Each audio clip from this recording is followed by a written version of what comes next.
பார்க்குது? ஏற்கனவே இந்திய பகுதிகளிலே சீனா அவனுடைய மாநிலம்னு சொல்லி பெயர் பல வச்சுருக்கான். அதுவே ஒன்றும் பண்ண முடியாத நிலைமை தான் இருக்குது. ஒரு மாநிலம் இன்னொரு மாநிலத்துடைய பெயர் பலகைன்னு சொன்னால் இந்த இடம் கேரளா எல்லைக்கு உட்பட்ட பகுதின்னு சொன்னால் தவறு. நிச்சயம் அதை ஒரு நல்ல முடிவு எடுப்பேன்னு சொல்லிட்டு இது பண்ணியிருக்காங்க. பட் இதில் இதை கடுமையாக நாம் தமிழ் கட்சி எடுத்துருக்கு. அவங்க அரசியலை எடுத்து போராட்டியிருக்காங்க. இல்லை, அது அவர் அதை சொல்லியிருக்காரு. அதாவது எல்லை போராட்டத்தை நான் துவங்குவேன் அப்படின்றாரு. பெரும்பாலும் நீங்கள் பார்த்தீங்கன்னா இப்போ இந்த பகுதியெல்லாம் மக்கள் நடமாட்டம் இல்லாத பகுதியாக இருக்கும். பெரும்பாலும் மக்கள் நடமாட்டம் இல்லாத பகுதியாக, அதனால் அடிக்கடி அங்கே மக்கள் போட்டு வரக்கூடிய இடம் இல்லாமல் இருக்கும். அப்படி இருக்கும்போது அப்போது தமிழ்நாட்டிலேருந்து எங்கேயும் போகிறாங்க கேரளாக்கு. கேரளா உங்களை அன்புடன் அழைக்குது அப்படின்னு போர்டு வச்சா அது ஒரு பெரிய விஷயம் இல்லை. போர்டு என்ன வச்சுருக்காங்க தான் கேள்வி. இல்லை, ஊர் மக்கள் போராட்டம் பண்ணுறாங்க. நான் தான் சொன்னேன், இந்த பகுதி வயநாடு எல்லைக்கு, அதாவது கேரளா மாநிலத்துக்கு சொந்தமானது அப்படின்னு சொன்னால் அப்போனா நம்ம ஃபைட் பண்ணலாம். பட் ஒரு பெயர் பலகை வச்சு அது கேரளா அன்புடன் வர இருக்குது உங்களை அப்படின்னு சொல்லி முன்கூட்டி வைக்கிறது, அல்லது கேரளா இவ்வளோ பாடலில் கேரளா எல்லை உங்களை அன்புடன் அழைக்கிது அப்படி வச்சாங்கன்னா அதில் ஒரு பெருசாக நம்ம பார்க்க முடியும். ஆனால் என்னுடைய பார்வையில் தேர்தல் தேதியை ஒத்தி வைப்பதற்காக அந்த ஒத்தி வைக்கிறாங்கன்னு சொன்னால் அது மக்கள் மத்தியில் ஒரு இதாகும். என்னன்னா தேர்தல் தேதியை அறிவிக்காமல் இருக்காங்க அப்படின்னு. அப்போ என்ன பண்ணுவாங்கன்னு சொன்னால் ஆளுநர் ஆட்சியை கொண்டு திமுக அமைச்சர்களை சில கொல்ல பயில்கள் தூக்கி உள்ளே போடணும் மாதிரி பவரில் இல்லாதப்போ ஈஸியாக. இல்லை, ஆமாம், ஆளுநர் ஆட்சி கொல்ல பேர் தூக்கி உள்ளே போட்டாங்கன்னு சொன்னால் அப்போது அந்த கூட்டணி மற்றும் மக்கள் மத்தியில் ஒரு அதிருப்தி வருவது இருக்குது. ஆளுந்தரப்பு மேலே கண்டிப்பாக வரும். இந்த நிலை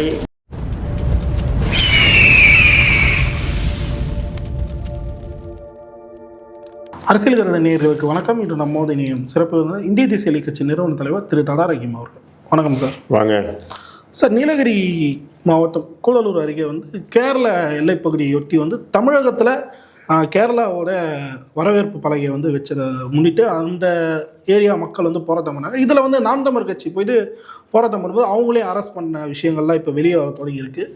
எப்படி பார்க்குறீங்க இந்த விஷயத்தை? இது எப்படி பார்க்குது? ஏற்கனவே இந்திய பகுதிகளிலே சீனா அவனுடைய மாநிலம்னு சொல்லி பெயர் பல வச்சுருக்கான். அதுவே ஒன்றும் பண்ண முடியாத நிலைமை தான் இருக்குது. ஒரு மாநிலம் இன்னொரு மாநிலத்துடைய பெயர் பலகைன்னு சொன்னால் இந்த இடம் கேரளா எல்லைக்கு உட்பட்ட பகுதின்னு சொன்னால் தவறு. புரியுதுங்களா? அதே நேரத்தில் கேரளா, அதாவது அந்த கேரளாவுக்கு அன்புடன் வர இருக்கிறோம் அப்படி ஏதாவது பல வச்சுன்னா அது ஒரு பெருசாக பார்க்கக்கூடாது.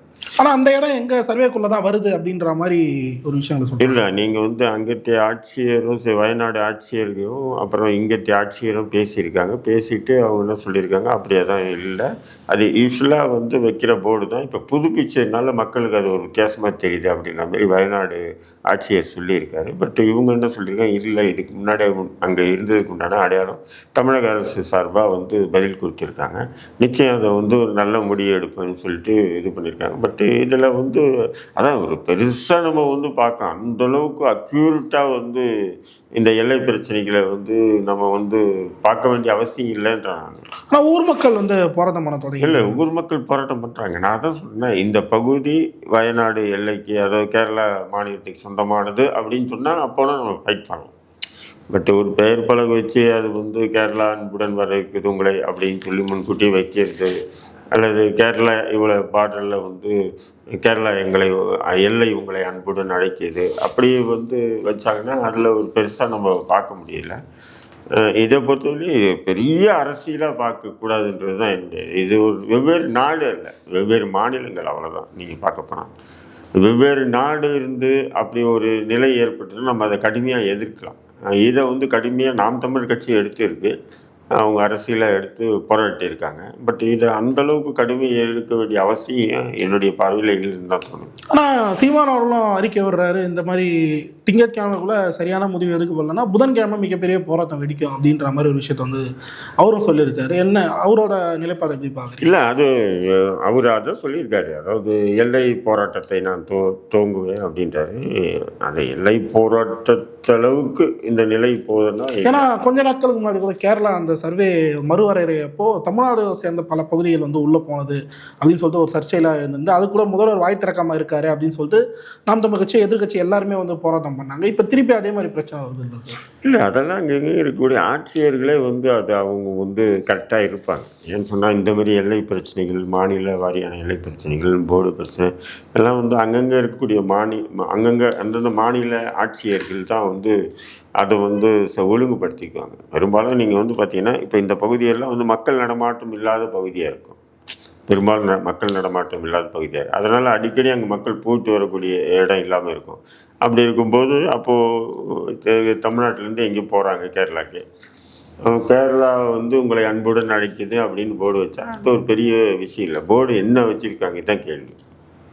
புரியுது. அதாவது கேரளா எல்லைக்குட்பட்ட பகுதி அப்படின்னு வச்சாலும் அது சட்டவிரோதம் தான். பட் அது மாவட்ட ஆட்சியர் நடவடிக்கை எடுக்க போகிறாங்க. இதை நம்ம அந்தளவுக்கு ஒரு பெரிய இஷ்யூவாக எடுக்க வேண்டியது இல்லைன்ற சார். புரியுது. ஆனால் இப்போ கட்சிகள் போராட்டம் பண்ண தொடங்கி இல்லை, அது அரசியல் ரீதியாக பண்ண தான் செய்யும். நாம் தமிழ் கட்சி அரசியல் ரீதியாக பண்ணுவாங்க, அவ்வளோதான்.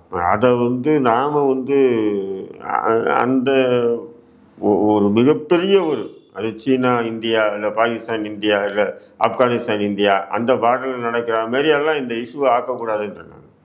ஒரு மாநிலம் இன்னொரு மாநிலம் சம்மந்தப்பட்ட விஷயம்.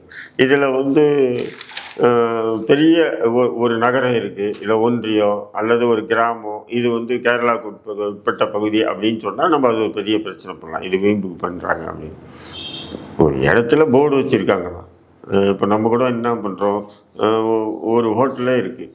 ஒரு ஹோட்டலு வந்து இப்போ நீங்கள் பார்த்தீங்கன்னு சொன்னால் ஆரியாஸ் ஹோட்டல் இருக்குது பார்த்தீங்களா, நீங்கள் ஒரு 10 கிலோமீட்டருக்கு அந்த பக்கத்துலேருந்து போர்டு வைப்பான். ஆரியாஸ் உங்களை அன்புடன் அழைக்குது 10 கிலோமீட்டர் இருக்குது, ஆரியாஸ் உங்களை அன்புடன் அழைக்குது 8 கிலோமீட்டர், இப்படி இருக்கும். உதாரணத்துக்கு நிறைய அதேமாதிரி ஹோட்டல் சொல்ல வைக்கிறாங்க. இப்போ அந்த மாதிரி போர்டு வச்சாங்கன்னா என்ன எதுவும் தெரிவிக்க வேண்டிய அவசியம் இல்லை. நிச்சயமா. சரி, இதை தொடர்ந்து சமீபத்தில் தஞ்சையில் விஜய் அவர்கள் பேசிய ஒரு விதம், அடுத்த பிறவியில் வந்தால் நான் வந்து விவசாயம் தான் பிறப்பேன் அப்படின்ற மாதிரி ஒரு விஷயத்தை இப்போ எதுக்கு அடுத்த பிறவி எதுக்கு? இதுக்கு மேலே போய் விவசாயம் பண்ண முடியாது. இதுக்கு மேலே போய் விவசாயம் பண்ண முடியாது. இல்லை, உங்கள்கிட்ட இருக்கிற சொத்தெல்லாம் விவசாயிகள் எழுதி கொடுத்துரு சார். கஷ்டப்பட்டு சம்பாரிச்சுக்கிறாரு. அதுக்கு தான் சொல்கிறேன், நான் அடுத்த பிறவியாக பிறந்தனா நான் விவசாயியாக பிறப்பேன்ற இல்லையா? அப்படி ஏன் சார் அடுத்த பிறவி இருக்குதுன்னு தெரியல, இருந்தாலும் நான் அப்படி விவசாயம் பிறப்புன்றேன். நீ அவ்வளோ ஸ்ட்ரெயின் எடுக்காத. நீ சம்பாதிச்ச எல்லாம் விவசாயிகளுக்கு கொடுத்துட்டு நான் இன்னையிலேருந்து விவசாயின்னு சொல்லு. அதில் லாஜிக்கை நம்ம ஏற்றுக்கலாம். புரியுது. ஏன் அடுத்த பிறவியெல்லாம் போகணும்? ஏதோ மேடையில் பேசுகிறேன்னு சொல்லி யாரோ எழுதி கொடுத்தது வச்சு பேசுனா இதெல்லாம் லாஜிக்கா சார்? ஆனால் நாம் தமிழர் கட்சியும் சரி பொது தளத்தில் இன்னொரு விஷயத்த சொல்கிறாங்க சார். இது ஆல்ரெடி சீமான் அவர் பேசின அதே விஷயத்த முன்கூட்டியே பேசியிருக்காரு, அதே காப்பி பேஸ்ட் பண்ணியிருக்காரு விஜய் அப்படின்ற மாதிரி ஒரு விஷயத்த சொல்கிறாங்க. ஏங்க அப்படின்னு பார்த்தா எந்த பேச்சும் பேச முடியாது. யாருன்னா பேசுகிறது தான் காப்பி அடித்து தான் பேசணும். நேற்று நீங்கள் அதே பண்ணிட்டு வராங்க. இல்லை யூஸ்வலாக வந்து பார்த்தீங்கன்னா நீங்கள் இப்போ திமுக வந்து குற்றம் சாட்டி நம்ம வந்து பல பொது தளத்தில் வைக்கிறோம். ஆளுங்கட்சியாக இருக்குது திமுக, ஆளுங்கட்சியினுடைய ஏற்ற இறக்கங்களை நம்ம குற்றம் சாட்டி வைக்கிறோம். அப்போ எதிர்கட்சிகள்ன்றது ஒன்றும் இல்லை, பல கட்சிகள் இருக்குது. பல கட்சிகள் பலவிதமான அதான் அந்த மைய கருத்து என்னவோ அதுதான் இருக்கும். ஆனால் பலவிதமான கோணங்களில் அதை வந்து என்ன பண்ணுவாங்க, விமர்சனம் பண்ணுவாங்க. அதனால் என் கருத்து அவர் எடுத்து பேசிட்டார், என் கருத்து இவர் எடுத்து பேசிட்டாருன்றது இன்றைய அரசியலில் பேச முடியாது. பல கட்சிகள் இருக்குது, பல சமூக செயற்பாட்டாளர்கள் இருக்காங்க. புரியுது. அப்படி இருக்கும்போது நிச்சயம் இது எதுனா ஒரு இடத்துல ஒட்டு உரசும். நம்ம வந்து எழுதி வச்சு தான் பேசுகிறாப்புல விஜய் வேறு விஷயம். ஆனால் அது சீமான் கொடுத்து தான் பேசுகிறாரு அப்படின்னு நம்ம சொல்ல முடியாது. சீமானுடைய கண்டன எடுக்கலாம், யாருடைய சீமானுடைய கண்டனம் எடுக்கலாம். அவரும் எதிர்கட்சி அந்த சிலை இல்லை சார், அவர் பேசுறது சரியாக இருக்குது, அதெல்லாம் ஓகே சார். அதை களத்தில் செய்யணும்ல, அப்படி ஒரு பார்வை இருக்குல்ல. வாய் பேச்சல முடிஞ்சு விதில்ல விஜய் பேசுறதுல. நான் என்ன சொல்கிறேன், களத்தில் விஜய் செய்ய மாட்டாருன்றது தெரிஞ்ச கதை தானே. அவரால் இப்போவே பார்த்தீங்கன்னு சொன்னால் அவருடைய கட்சி தொண்டர்களை ஒருங்கிணைக்கே அவரால் முடியல. அவர் எங்கே போகிறாரோ ஒரு 10 பேர் சாகிறார். குறைஞ்சபட்சம் ஒரு 2 பேராச்சும் பலி கொடுத்துட்டு தான் அவர் கூட்டத்தை முடிச்சுட்டு வராப்புல இருக்கா இல்லைங்களா? கேட்டால் அந்த மக்கள் வந்து என்னை பார்க்க வராங்க ஆர்வக்குழலில். அப்போ ஆர்வக்குழலில் பார்க்க வரக்கூடிய மக்களை கூட நீங்கள் ஒழுங்குபடுத்தாமல் இருந்தால் அப்போ நீங்கள் எப்படி தமிழ்நாட்டில் வந்து ஆட்சிக்கு வந்து நீங்கள் எப்படி ஒட்டுமொத்த தமிழகத்தை ஒழுங்குபடுத்துவீங்க? முடியாது இல்லைங்களா? நிச்சயமாக.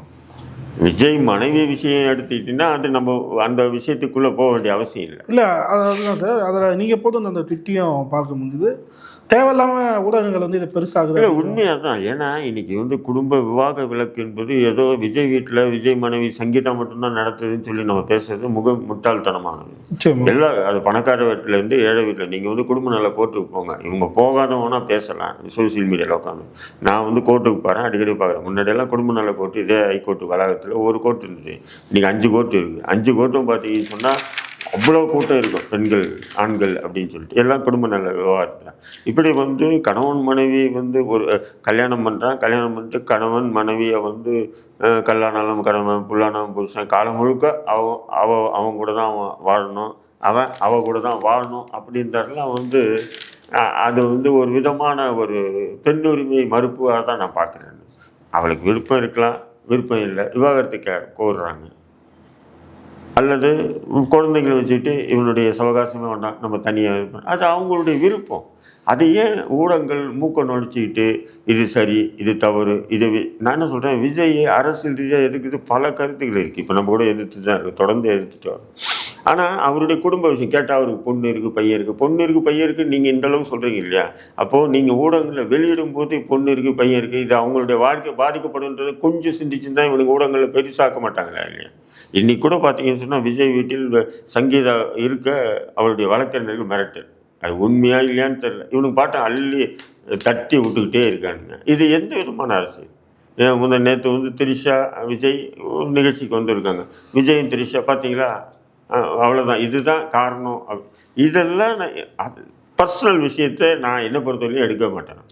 குறிப்பாக ஒரு தலைவர் பர்சனலாக எப்படி இருந்தாலும் பரவாயில்ல, அரசியலாக என்ன பண்ணுறாருன்றது தான் முக்கியம். இல்லை பர்சனலாக எப்படி இருந்தான்றது இல்லை, அந்த ஒழுக்கத்தோடு தான் இருக்கணும். பட்டு நம்ம வந்து பார்க்குறதெல்லாம் வந்து நமக்கு ஏற்ற மாதிரி நம்ம கதை பண்ணிக்கலாம். இல்லை சார், நான் சொல்ல வந்தது அவர் பர்சனலாக ஒரு சில விஷயங்கள் பண்ணாலும் அரசியல் அது இம்பாக்ட் பண்ணலைன்னா அது வரைக்கும் ப்ராப்ளம் இல்லைன்றீங்க. இல்லை நான் என்ன சொல்கிறேன், அப்படி விஜய் நீங்கள் எல்லா விஷயத்தையும் பார்த்தா நீங்கள் வந்து எம்ஜிஆர்லேருந்து ஜெயலலிதாலேருந்து கருணாநிதிலேருந்து இப்போ இருக்கிற ஸ்டாலின்லேருந்து இல்லை உதயநிதி ஸ்டாலின்லேருந்து எல்லாரும் வாழ்க்கையை எடுங்க, இருக்கா இல்லையா? நிச்சயமா எல்லாருக்கும் ஒரு பிளாக் இருக்கா இல்லைங்களா?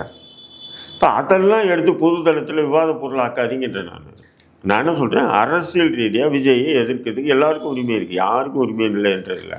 அது குடும்ப விஷயங்கள். அவங்க பாருங்கள் வந்து எவ்வளோ என்ன, அதாவது சங்கீதா என்னென்ன குற்றச்சாட்டு வச்சுருக்காங்க. எப்போவுமே பெண்களை பார்த்தீங்கன்னா ஒரு முடிவு பண்ணிக்குவாங்க, விலகணும்னு முடிவு பண்ண பிறகு அவங்க என்ன பண்ணாங்க, பல குற்றச்சாட்டுகள் கணவன் மீது வைப்பாங்க. அது உண்மையிலே வந்து பார்த்தீங்கன்னு சொன்னால் அந்த குற்றச்சாட்டுக்கு உள்ள நபரான்னு பார்த்தீங்கன்னா இருக்க வாய்ப்பு இருக்காது. ஆனால் நிறைய குற்றச்சாட்டு இருக்கும். ஏன்னா நானே என் ஆஃபீஸில் பார்த்தீங்கன்னா ஒரு நாளைக்கு 10-15 பேர் இந்த குடும்ப பிரச்சனை சம்மந்தமாக வராங்க.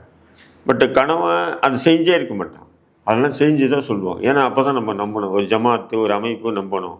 நம்பி அவனுக்கு வந்து ஏதாவது ஒன்று பண்ணணும், ஒரு ஆத்திரம் இருக்கா இல்லையா? இந்த பிரேக்கப் பண்ணுறது தான் என்ன வேணா சொல்லி எல்லாம் பிரேக்கப் பண்ணுறதுன்னா என்ன வேணும் சொல்கிறேன். அதேமாரி ஒரு பெண் விவாகரத்துக்கு போடுறாங்கன்னா அதில் பல குற்றச்சாட்டு இருப்பாங்க. எனக்கு வந்து 10 வருஷமாக அது உண்மையாக இருக்கணும் அவசியம் இல்லைன்றீங்க. அது உண்மையாக நீங்கள் ஏன் விவாத பொருளாக்குறீங்க? பொது தளத்தில் நீங்களே சொல்கிறீங்க அவருக்கு வயசான ஒரு ஒரு ஒரு பையன் இருக்கான், ஒரு பொண்ணு இருக்காங்க, வயதுக்கு வந்த பெண் ஆண் 2 பேர் இருக்காங்க, அவங்க வாழ்க்கை பாதிக்கப்படும். அவங்க வாழ்க்கை பாதிக்கப்படும் தான் அவங்க விஷயத்தை நீங்கள் ஏன்டா இப்படி தலையில் தூக்கி வச்சுட்டு ஊராக கூவி விற்கிறீங்க? தேவையில்லையே. ஏற்கனவே இதேமாரி தான் வந்து என்ன பண்ணாங்க, அந்த ஜெயம் ரவியை பற்றி பெரிய இஷ்யூ. அவங்க கணவன் மனைவி பிரிகிறாங்க. என்னடா அவங்க மட்டுமா பிரிகிறாங்க உலகத்தில்? ஏதோ அவங்க மட்டும்தான் பிரிஞ்சாங்க, இதுக்கு முன்னாடி யாரும் பிரியலன்னு சொன்னால் நீங்கள் இது பெருசாக்கலாம். உங்களுடைய டிஆர்பி ரேட்டு ஏற்றுறதுக்காக ஏன் இப்படி ஒரு அற்பத்தனமான செயல்ன்ற நானும் சொல்கிறேன். விஜய் எதிர்க்கு பல விஷயங்கள் இருக்குது. ஒவ்வொரு தடவை கண்டென்ட் கொடுத்துக்கிட்டே இருக்காப்புல. ஒவ்வொரு மேடைக்கு போகும்போதும் ஒவ்வொரு கண்டென்ட் கொடுக்குறாப்புல. அந்த கண்டென்ட் வச்சு நீங்கள் அரசியல் பேசுங்கன்றேன். அதை விட்டு அவர் குடும்பம் அவங்க மனைவி பேசியிருக்கா, அதை ஒரு விதமாக வந்து திருப்பி விடுறது. எப்படி சீமானுக்கு வந்து இந்த விஜயலட்சுமி விஷயத்தை ஒரு பெரிய இதுவாகி ஒரு 2-3 வருஷம் ஓட்டினாங்க இல்லையா, தேர்தல். இப்போ அதேமாரி தான் வந்து விஜய்க்கு வந்து நான் என்ன சொல்கிறேன், இது அரசியல் இல்லைன்றேன். நீங்கள் ஒன்று விஜயை பிஜேபி பிடிஎம் இல்லைன்னு சொன்னால் இப்படி ஏன் இப்படி கார்னர் பண்ணுறீங்க? அப்போ உங்களை மீறி யாருமே ஒருத்தன் வரக்கூடாது, ஆளுமை வரத்துக்கு வரக்கூடாதா? அப்போ நீங்கள் வந்து பெண் மற்ற இந்த மாதிரி விஷயங்களை தொடர்ந்து டார்கெட் பண்ணுவீங்களா? இது சீமான் விஷயத்துக்கு நடக்கும்போதும் நான் என்னுடைய கருத்து இதுதான். நீங்கள் விஜய் விஷயத்துக்கு நடக்கும்போதும் இதுதான் என்னுடைய கருத்து. புரிதுங்களா உங்களுக்கு? ஏன்னா நம்ம சீமான் விஷயத்துக்கு வந்து நம்ம இதுவாகவும் இப்போது மாறியும் இல்லை. என்னை பொறுத்தவரையிலும் விஜயை அரசியல் ரீதியாக எதிர்க்கலாம். நான் பர்சனலாக கூட எதிர்ப்பேன். ஏன்னு சொன்னால் எங்களை முஸ்லீம்களை சிறைவாசி முஸ்லீம்களை தீவிரவாதியாக பயங்கரவாதியாக சித்தரித்து திரைப்படம் எது நான் அது பர்சனலாக கூட அட்டாக் பண்ணியிருக்கேன். அது வேறு விஷயம். பர்சனலான்னு சொன்னால் அவருடைய குடும்ப மனைவி அரசியல் அது இல்லை, அரசியல் ரீதியாக சொல்கிறேன். அந்த மாதிரி அட்டாக் பண்ணலாம். அதை விட்டுட்டு அவங்க மனைவி விவாகரத்து கேட்டாங்க, அந்த விவாகரத்தில் வந்து வேறு நடிகையுடன் தொடர்பு இருக்காங்கன்னு இன்றைக்கி இருக்கிற அரசியல்வாதியை எடுத்து போடுங்க. எவன் ஒருத்தன் கூட நடிகைக்கிட்ட படுக்காத ஒருத்தனை போட்டு சொல்லுங்கள். நிச்சயமா பொலிட்டிக்கலாக இம்பேக்ட் ஆகாதுன்றீங்களா இந்த மாதிரி விஷயங்கள்? ஏன் பொலிட்டிக்கல் இம்பாக்ட் ஆகாமல் போகுது? இதை ஏன் அற்பத்தனமான அரசியல்ன்ற நான் இது தேவையில்லையே. இதை வச்சு அரசியலே பண்ண தேவையில்லைன்றீங்க. நான் என்ன சொல்கிறேன், விஜய்க்கு வந்து கீர்த்தி சுரேஷோ இல்லை திரிஷாவோ இல்லை அவன் ஒரு ஹீரோவாக இருந்திருக்காப்புல அவங்ககிட்ட பல நடிகைகள் அவங்ககிட்ட தொடர்பு இருக்க தான் செய்வாங்க. அதனால் அவங்க மனைவி நடிகையுடன் தொடர்பு இருக்காங்க, திருமணம் கடந்த உறவில் இருக்காங்க. திருமணம் கடந்த உறவுன்னு சொல்லிட்டு உச்சநீதிமன்றமே அனுமதிச்சிச்சு இருக்கா இல்லையா? முன்னாடியெல்லாம் லாட்ஜில் ரைடு வருவாங்க, இப்போல்லாம் ரைடே வரதில்லை பாருங்க. தனிப்பட்ட சுதந்திரம் அது அவ்வளோதான், ரைடே வரது இல்லையே. பெண்கள் ஆண்கள் வந்து வெளியூர் போனாங்கன்னா லாட்ஜில் தங்கவே பயப்படுவாங்க. மீறி தங்கினாங்கன்னா தாலி இல்லைனா கூட தாலியை கட்டிட்டு தங்கிக்குவாங்க, பார்த்துருப்பீங்க. இப்போ அப்படியெல்லாம் இல்லை, லாட்ஜுக்கெல்லாம் ரைடே வரதில்லை. ஏன் சொன்னால் திருமணம் கடந்த உறவு யாரையும் வந்து கைது பண்ணி நீ என்ன விபச்சாரம் பண்ணியான்னு கேட்க முடியாது, புரியுதுங்களா? அந்த மாதிரி ஒரு பாசிட்டிவ் உலகத்தில் வாழ்ந்துட்டு இருக்கோம். இந்த விஷயம் 5 பைசா கதையெல்லாம் எடுத்துகிட்டு வந்து அரசியலாக பேசி இது ஒரு பெரிய வெற்றி பெற்றலாம் அல்லது ஏதோ மிகப்பெரிய விஜயை வீழ்த்திடலாம். இதெல்லாம் விஜயை வந்து என்கரேஜ் தான் பண்ணுவோம், வீழ்த்த முடியாது. இப்போ நீங்கள் திரும்ப வந்து சங்கீதா பிரச்சனை பேசி போகும்போது திரிஷாவை கூப்பிட்டு கல்யாணத்துக்கு வரேன். ஆனால் சார் இப்போது பொதுத்தளத்தில் விட்டுருங்க. இப்போ தாவேக்கானர் வந்து விஜய் எப்படியாச்சும் இதில் ப்ரொடெக்ட் பண்ணி ஆகணும்னு ஒரு சில விஷயங்களை வந்து ட்விட்டர் ஸ்பேஸில் எழுதுறதை வந்து பார்க்க முடியுது. நான் என்ன சொல்கிறேன், தனிப்பட்ட விமர்சனத்தை அவங்க வைக்கிறாங்களே சங்கீதா. ஒவ்வொரு கட்சியும் நான் செய்வேங்க. ஒவ்வொரு கட்சியும் தன்னுடைய தலைமையை வந்து ஏதாவது இப்படி இருக்கும்போது இதுக்கு எப்படி கவுண்டர் கொடுத்து அந்த தலைமையை காப்பாற்றணுன்ட்டு ஒவ்வொரு கட்சியும் செய்ய. ஏன் திமுக செய்யலையா? நிறையவே. அதிமுக செய்யலையா? எல்லா கட்சியும் செய்யும்போது அப்போ டிவிக்கு அவனும் செய்கிறான். அப்படி தான் நீங்கள் பார்க்கணும். புரியுது. அது இந்த விஷயத்தை வேறு மாதிரியாக மாற்றி விடுங்க. இதே திரும்ப மக்கள் பேசுகிற நிலை கொண்டு வராதிங்க. தேர்தல் நேரம் இதை டைவெர்ட் பண்ணுங்கள். நீங்கள் டைவெர்ட் பண்ணால் தான் நல்லாயிருக்கும். அதை விட்டுட்டு நீங்கள் வந்து இதை சம்மந்தமாக திரும்ப பேசி இன்னும் இதை வந்து என்கரேஜ் பண்ணாதீங்க. இது மக்கள் மத்தியில் வேறு எஃபெக்ட் கொண்டு போவோம். எல்லாமே பண்ணுறது தானே அவங்களும் பண்ணுறாங்க. அதெல்லாம் நம்ம பார்க்கவும் முடியாதுன்றாங்க, பண்ண தான் செய்வாங்க. அது பண்ணுறதுனால வந்து அந்த பெண்ணுக்கு அவர் செய்யக்கூடிய துரோகம் அதையும் சொல்ல முடியாது. பட் அவருடைய வாழ்க்கை என்ன நடந்தது அந்த கணவன் விஜய்க்கும் விஜய் மனைவி சங்கீதாவுக்கு மட்டும்தான் தெரியும். யார் மேலே தவறுன்றது அவங்க 2 பேருக்கு தான் தெரியும். 3வது நம்ம வந்து திரைக்கு அந்த பக்கம் நின்றுட்டு எத்தனை இதில் வந்து உட்காந்து ஊடகத்தில் பேசுறதெல்லாம் வந்து சரியில்லை. ஏன்னா கணவன் மனைவி வாழ்க்கைன்றது அவங்க 2 பேர், ஏன் அவங்க பிள்ளைகளுக்கு கூட அவ்வளோ தெரியாது.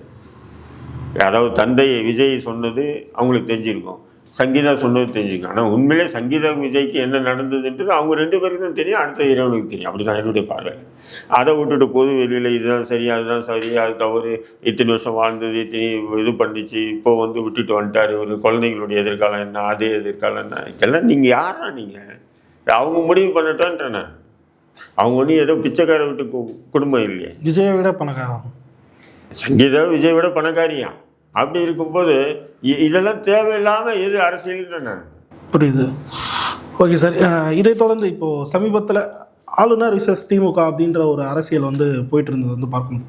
ஆளுநர் வைத்து திமுக அரசு வந்து ஒரு அரசியல் எதிர் அரசியல் பண்ணிட்டு இருந்தாங்க அப்படின்ற சூழலில் இப்போ தேர்தல் நெருங்குற நேரத்தில் ஆளுநர் வந்து மாற்றப்பட்டிருக்க விஷயம் வந்து வெளியே. இதில் வந்து சார் நல்ல ஒரு விஷயத்தை நல்லா புரிஞ்சுங்க. இந்த ஆளுநர்கள் மாற்றம் வந்து பார்த்திங்கன்னா ஏதோ ஒரு விதமான அரசியலை இது பாஜக முன்னெடுக்குதுன்ட்டு தான் நான் நினைக்கிறேன். நிச்சயமா. ஏன்னு சொன்னீங்கன்னா அது வந்து வெஸ்ட் பெங்கால் தமிழ்நாட்டில் வந்து முக்கியத்துவம் கொடுத்துருக்காங்க. இப்போ வெஸ்ட் பெங்கால் தமிழ்நாட்டில் வந்து பார்த்திங்கன்னா இப்போ குறிப்பாக வந்து தமிழ்நாட்டில் இப்போ கூட்டணி கட்சிகள் ஒரு பலமாயிடுச்சு.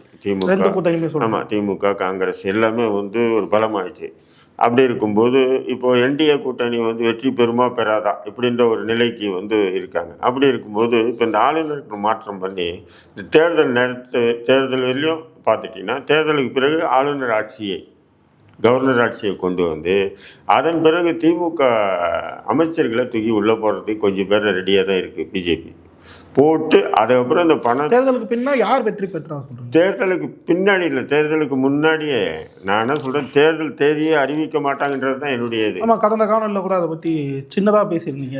தேர்தல் தேதியை வந்து அந்த நேரத்தில் அறிவிப்பாங்கன்றது எனக்கு சந்தேகமாக தான் இருக்குது. ஏன்னா 15ஆம் தேதிக்குள்ளே அறிவிக்க போகிறதா. பாஜகவை பொறுத்தவரையிலும் என்டிஏ அமோக வெற்றி பெற்றதுன்னா டக்குன்னு செஞ்சிடுவாங்க தேர்தல் தேதியெல்லாம். அவங்க வந்து என்டிஏக்கு மிகப்பெரிய வெற்றி இல்லைன்னு சொன்னால் மேபி இது வந்து ஆளுநர் ஆட்சியை கொண்டு வரதுக்கு உண்டான வாய்ப்பு, கவர்னர் ஆட்சி கொண்டு வரதுக்கு கூட வாய்ப்பு இருக்குது தமிழ்நாட்டில். ஆனால் அதை வந்து தமிழ்நாட்டில் கொண்டு வரலாம், வெஸ்ட் பெங்காலில் கூட மேபி கொண்டு வரலாம். ஆனால் தமிழ்நாட்டில் டெஃபினட்டாக வந்து தேர்தல் தேதி சொன்ன மாரி நடக்குமா அப்படின்னா 100 கேள்விகள் இருக்குது.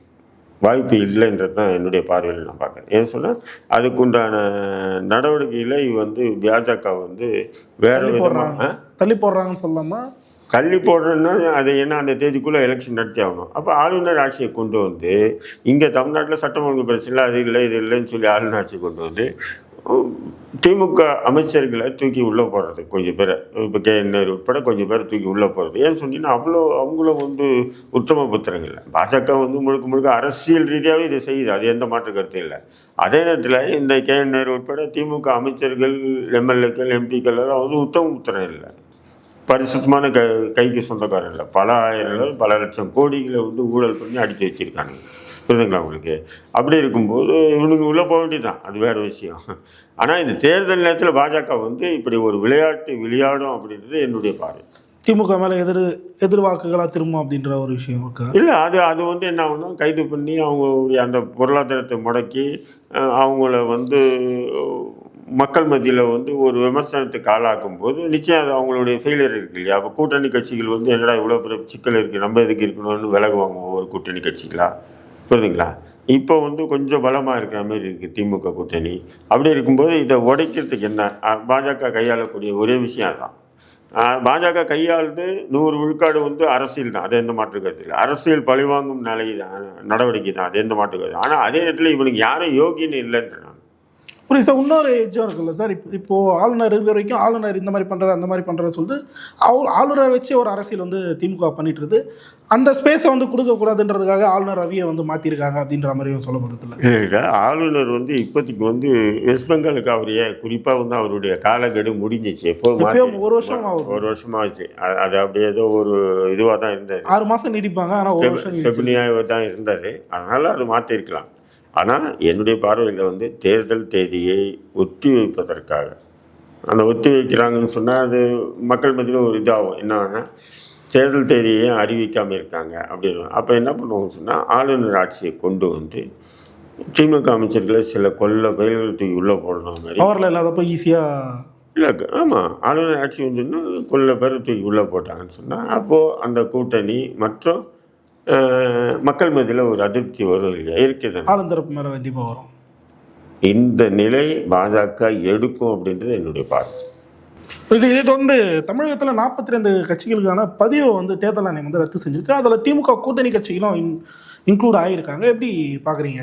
ஆமாங்க, பதிவு பண்ணியிருக்கீங்க. பதிவு பண்ணிவிட்டு அங்கீகரிக்கப்படாத கட்சி லிஸ்ட்டில் தான் வராங்க. இப்போ இவங்க வந்து இப்போ எல்லாருமே வந்து திமுக சின்னத்தில் தான் நிற்கிறாங்க. இப்போ திமுக சின்னத்தில் நிற்கிறதுனால உங்களுக்கு வந்து எதுக்கு அங்கீகாரம்? அதுக்கு ஒரு வருஷம் அது மேனுவல் இது பண்ணோம் இல்லையா? அதுக்கான சில சோர்ஸும் இருக்குல்ல, அவங்க வந்து கலெக்ட் பண்ணலாம், நிதி கலெக்ட் பண்ண. பெரும்பாலான அரசியல் கட்சிகளில் பார்த்தீங்கன்னா சிறுபான்மை பிரிவு இருக்கும். ஆனால் தேர்தல் அனைத்து சிறுபான்மை மைனாரிட்டி விங்கன்றதே இல்லை. தொண்டரணி இருக்கும், இளைஞர் அணி இருக்கும், மாணவர் அணி இருக்கும், எல்லாமே இருக்கும். ஆனால் சிறுபான்மை அணின்றது இல்லை. ஆனால் எல்லா கட்சியிலும் பாருங்கள் சிறுபான்மை பிரிவு தலைவர்னு போடுவாங்க. அது பாஜக உட்பட சொல்கிறாங்க இருக்காங்க.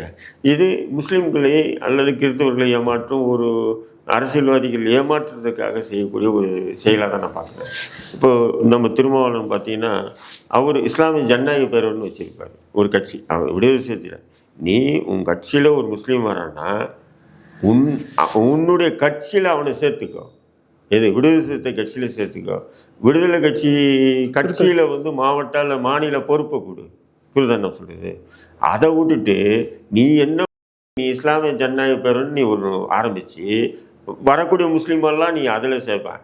ஏண்டா உன்னையே மற்றவன் சேர்க்கல தூரமாக வச்சுருக்கான்ட்டு தான் நீ வந்து ஒப்பாய் வச்சுட்டு தெருத்துக்காக சுற்றிட்டு இருக்க. யார் திருமாவளவன்? இருக்கா இல்லையா? நிச்சயமா.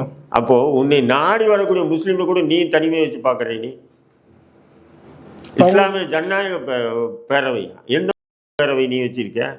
முஸ்லீம்கள் உன்னை நாடி வரான் இல்லையா, உன்னை நேசிக்கிறானா இல்லையா, உன் கட்சியில் சரியா? நீ ஏதோ ஒரு முஸ்லீம் கட்சி ஆரம்பிச்சு, முஸ்லீம் கட்சி ஆரம்பிக்கிறதுக்கு முஸ்லீம்கள் இருக்காங்க, முஸ்லீம்களுக்கு தலைமை தாங்கிறதுக்கு முஸ்லீம்கள் இருக்காங்க. புரிதுங்களா நான் சொல்றது? இல்லைம்மா, இதெல்லாம் பித்தலாட்ட வேலைன்றான். அதாவது திருமாவளவன் வந்து உத்தம பத்திரம், அவர் நேர்மையானவர் அப்படி இப்படின்றாங்களே, இது பித்தலாட்டம்ன்ற. நீ உங்ககிட்ட வரக்கூடிய முஸ்லீம் இப்போ ரஹீம் வரான், நீ சேர்க்கணும்னு நினைக்கிற சேர்த்துக்கோ, விடுதலை சிறுத்தை கட்சியில் பொறுப்பு கொடு. சரிங்க சார், பல்லர் கேள்விக்கு தெளிவாக இருந்துச்சு. நேரத்துக்கு நன்றி.